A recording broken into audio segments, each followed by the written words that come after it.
And he said, well, I can do about 200 push-ups. He said, you think you could do about 300, maybe 350 push-ups? And he said, well, I guess if I ain't got to do them all at the same time. He said, okay, so I got a plan. I want you to get ready to do these push-ups. So they come to class the next day, and the teacher had a box of donuts.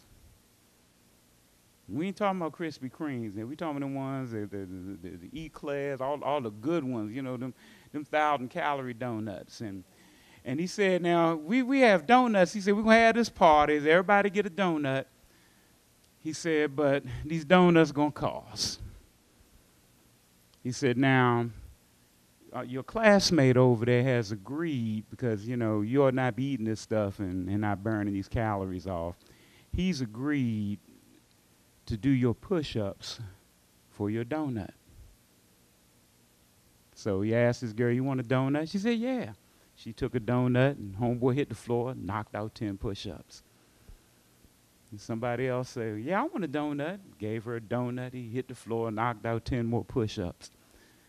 And by the time he got to the 10th person, he'd done about 100 push-ups, and got to the next person, said, you want a donut? Nah, I don't want any donut.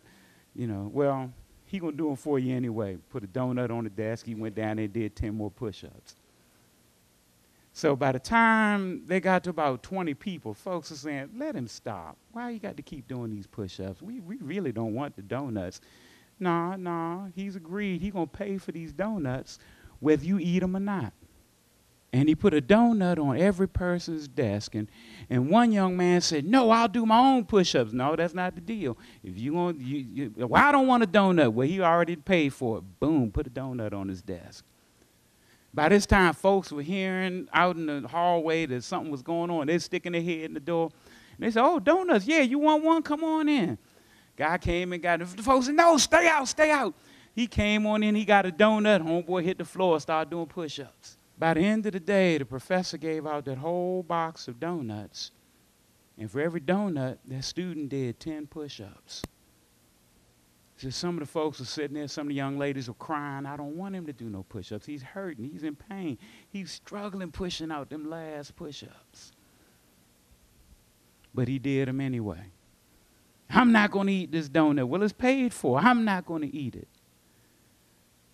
And after he finished, he said to the class, that's what Christ did for you. He paid for your salvation.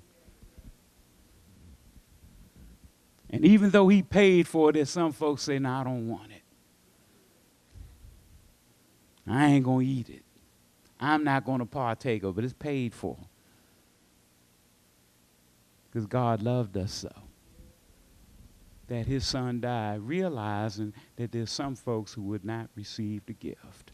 We got to tell the story that there is a fountain filled with blood drawn from Emmanuel's veins. And as the songwriter said, and sinners plunged beneath the flood, lose all their guilty stains. We got to tell it that I was sinking deep in sin, far from the peaceful shore, deeply stained from sin within, sinking to rise no more. But the master of the sea heard my despaired cry, and from the waters he lifted me. Now safe am I. Love lifted me. Love lifted me when nothing else would help. Love lifted me. You got to tell your story that God been good to you, that God has brought you from a mighty long way. Well, Reverend, I ain't never been sick, and I've never been hungry. Yeah, but if you got up this morning, you ought to say thank you. If you got up this morning and your toes and fingers work, you ought to be able to say thank you. If you got up this morning and you could go to your closet and figure out what you was going to put on because you were in your right mind, you ought to say thank you. If you got up this morning and you had something to eat, you ought to say thank you, Jesus. If you got up this morning and you could figure out where you were going, you ought to thank God that he's been merciful to you. God's been good to me. I remember a time when I didn't have enough sense to look out for myself, but God looked down in tender mercy. He watched over me. He covered me. My mother's prayers protected me. Now I know that God's been good, that he made a way out of no way, that he opened a door that no man could shut doors that no man could open. And when all the doors and windows were shut, he opened up the windows of heaven and poured out a blessing. Well, that's fine, preacher. What they got to look? I'd rather tell my own story, because can't nobody tell it like me. Because they wasn't there when I went through what I went through. They wasn't there to know how the Lord delivered me. They weren't there to see how God protected me. They weren't there. You can't tell my story like I can tell my story. Because I'm going to tell the truth that if it had not been for the Lord who heard my cry, if it had not been for the Lord who delivered me, if it had not been for the Lord, I don't know where I would be. Yes, God been good to me.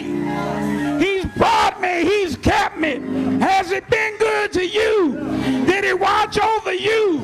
Did he protect your children? Did he let you sleep last night in peace? If God's been good, you ought to get on your feet and say, yeah, yeah, yes, God's been good to me.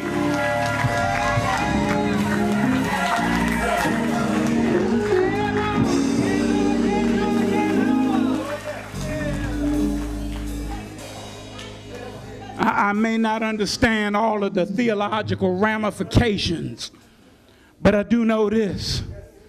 Jesus died and paid my sin debt. He died and made a way out of no way.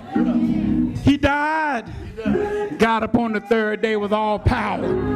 And because he lives, I know I'm going to live also.